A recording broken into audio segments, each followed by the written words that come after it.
এদেরকে দেখলে আর বৈধ হতে টাকা পাঠাতে ইচ্ছে করে না, মনে করে যে হুন্ডিতে চলে যায়, শাটডাউন করে দেয় রেমিটেন্স। সবাই মিলে হুন্ডিতে টাকা পাঠায়, বৈধতে আর কোনো দরকার নাই। বাংলাদেশ কি হইলো আইলো কিছু যায় আসে না প্রবাসীদের, কারণ এরা প্রবাসীদেরকেই ভালোবাসতে জানে না, তাহলে আমরা কেন দেশকে ভালোবাসবো? বাংলাদেশে হয়তো শাহজালাল আন্তর্জাতিক বিমানবন্দরে দরজ বাবার আগমন ঘটেছে, যে প্রত্যেকটা প্রবাসী লাগেজ ঘাটাঘাটি করতেছে, লাগেজ কেটে ফেলতেছে। একটার বেশি মোবাইল নেওয়া যাবে না, দুইটার বেশি মোবাইল নেওয়া যাবে না। আরে ভাই, আমরা বৈধ মোবাইল নিতেছি, প্রবাসের মাটিতে আমাদেরকে চেকিং করার পরে বাংলাদেশে পাঠায়। যেহেতু প্রবাসের মাটিতে সমস্যা নেই, তাহলে বাংলাদেশে তোদের সমস্যা কি? আমি আগেও কয়েকবার বলছি, বেরে ভাই আমার পরিবারে 4 জন সদস্য, 4 জনের জন্য আমি 4টা মোবাইল নেওয়া লাগবে, তাহলে আমি 2টা মোবাইল দিবা, 2টা নিতে পারবো না, এটা কেন? আমি কি প্রবাসের থেকে বাংলাদেশে টাকা দিয়ে যাচ্ছি না? বছরকে বছর আমি বৈধ চ্যানেলে টাকা পাঠাচ্ছি বাংলাদেশে, তাহলে আমি যখন বাংলাদেশে ছুটিতে যাব তখন কেন তোদের সমস্যা হয়? আমার তো মনে হয় যে বাংলাদেশে বৈধ চ্যানেলে টাকা পাঠানোটাই আমাদের অপরাধ। আমরা সবাই মিলে হুন্ডিতে টাকা পাঠানো উচিত।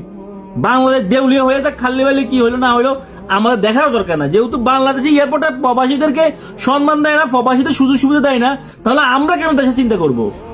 আমরা কেন দেশের হয়ে কথা বলবো? এই দরের বাবা দেখতেছি ইদানিং যে পরিমাণে প্রবাসীদের লাগেজ কাটতেছে, হয়রানি করতেছে।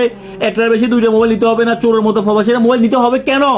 আমি ওপেনে মোবাইল নিব 3টা 4টা 5টা, আমি বৈধভাবে মোবাইল নিতেছি, আমি অবৈধ ইনকাম দিয়ে নিতেছি না, আমি এদেশে আমার কষ্টের অর্জিত টাকা দিয়ে মোবাইলটা কিনছি, তাহলে তোরা কেন বাধা দিবি আমাকে? আমি এই জায়গায় চুরি করি নাই, এই দেশে সরকারের সমস্যা নাই, এই দেশে এয়ারপোর্টের সমস্যা নাই, তাহলে বাংলাদেশে তোদের কেন সমস্যা?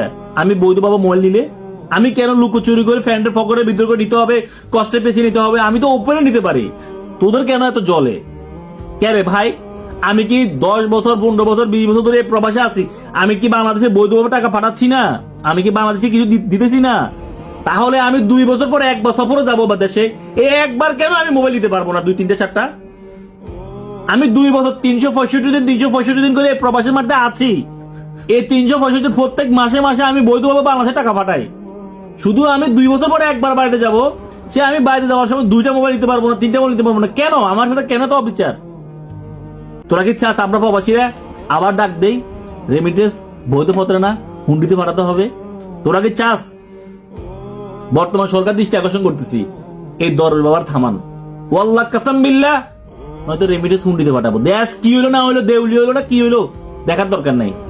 আমি আমার ফ্যামিলি নিয়ে, আমি আমার ফ্যামিলির জন্য বিকাশে টাকা পাঠাবো, হুন্ডিতে টাকা পাঠাবো, ওইটা বেছে নিব। এই দরের বাবার থামান। প্রবাসী থেকে রেসপেক্ট করেন এয়ারপোর্টে। প্রবাসীরা 2 বছর পরে বাড়িতে যায়, কেন মোবাইল নিতে পারবে না? আমি যদি আপনাকে 365 দিন 2 বছর আপনাকে বৈধ টাকা পাঠাতে পারি,